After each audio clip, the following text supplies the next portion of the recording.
Kumusta mga kaibigan? Handa ka na bang maglakbay sa mga lugar na kasing liit ng isang barangay pero may nakatira? Ngayong araw, dadalhin ko kayo sa 10 pinakamaliit na isla sa mundo na tinitirhan ng mga tao. Oo, may mga isla na kasya lang sa isang simbahan o bahay. Pero may komunidad na nakatira at namumuhay roon. Kaya ihanda mo na ang iyong imahinasyon at tara na, simulan na natin.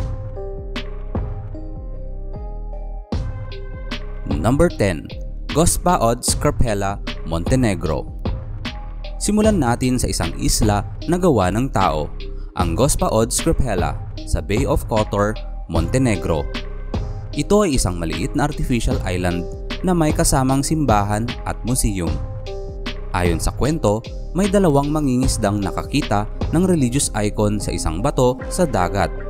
Kaya unti-unti nilang tinambakan ng bato ang lugar hanggang mabuo ang isla.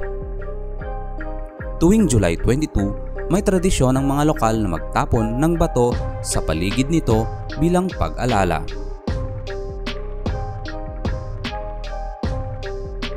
Number 9. Isola di Loreto, Italy. Sunod sa listahan ay ang Italy, sa isang romantic at misteryosong isla sa Lake Iseo, ang Isola di Loreto.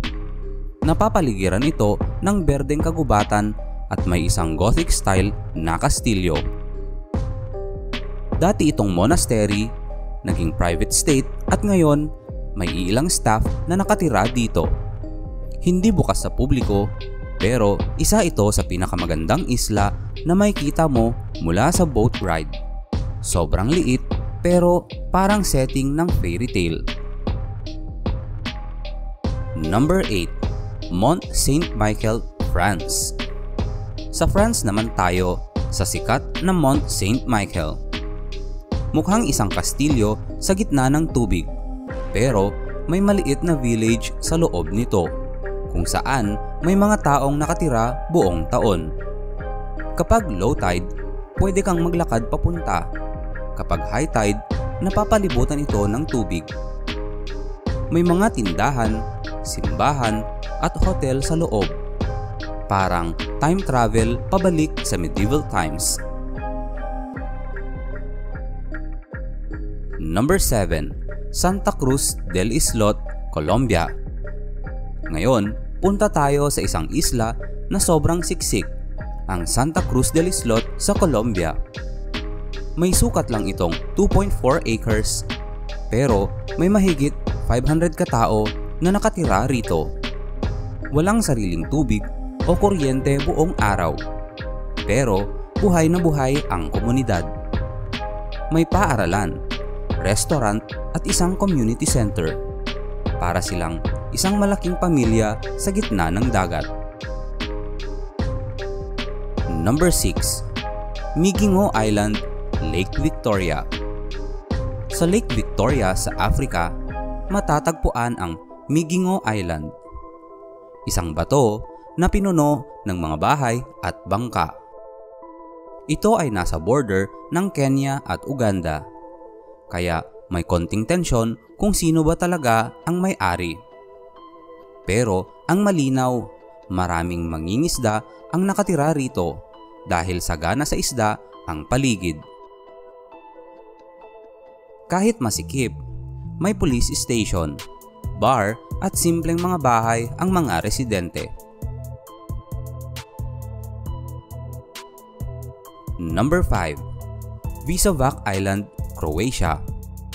Bumalik tayo sa Europe, sa Visovac Island sa Croatia. Ang isla ay kasing laki lang ng isang football field, pero may monastery dito na may mga monghe na naninirahan. Napapalibutan ng luntiang puno at tahimik na lawa. Perfect ito para sa mga naghahanap ng katahimikan at pagninilay. Para itong paraiso para sa kaluluwa. Number 4. Umananda Island, India. Sa gitna ng Brahmaputra River sa Assam, India, nandoon ang Umananda Island, ang pinakamaliit na isla sa mundo na may Hindu temple. Dito matatagpuan ang Umananda Temple na alay kay Lord Shiva. May mga pari at ilang residente na naninirahan dito at maraming deboto ang pumupunta araw-araw sakay ng bangka. Kahit maliit, ang spiritual energy dito ay malaki at malalim.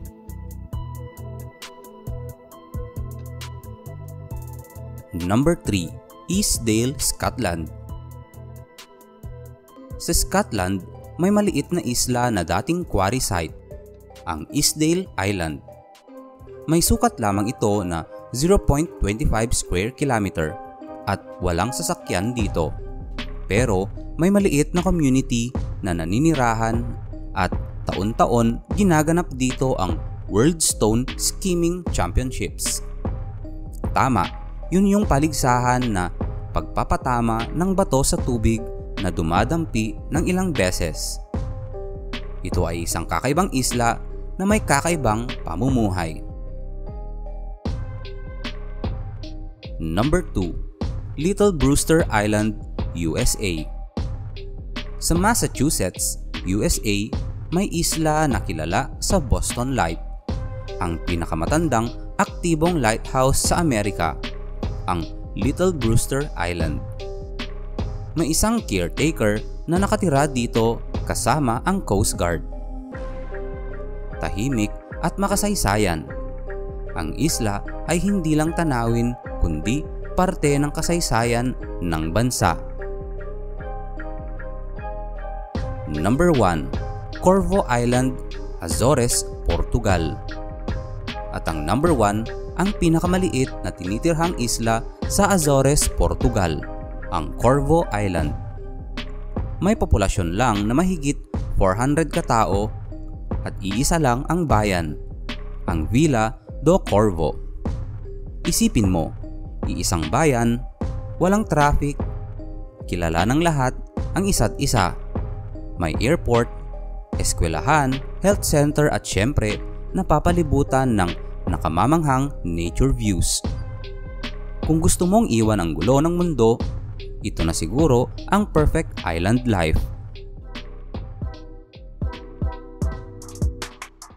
Alin dito ang pinakanagustuhan mo? Yung romantic sa Italy? Yung masikip sa Colombia? O yung tahimik sa Croatia? Comment mo lamang sa ibaba. At syempre, huwag kalimutang i-like ang video, mag-subscribe sa Zaldi TV at i-on ang notification bell para di ka mahuli sa susunod nating adventures. Salamat sa panonood at tandaan, hindi kailangang malaki ang isang lugar para maging kamangha-mangha. See you sa susunod na biyahe.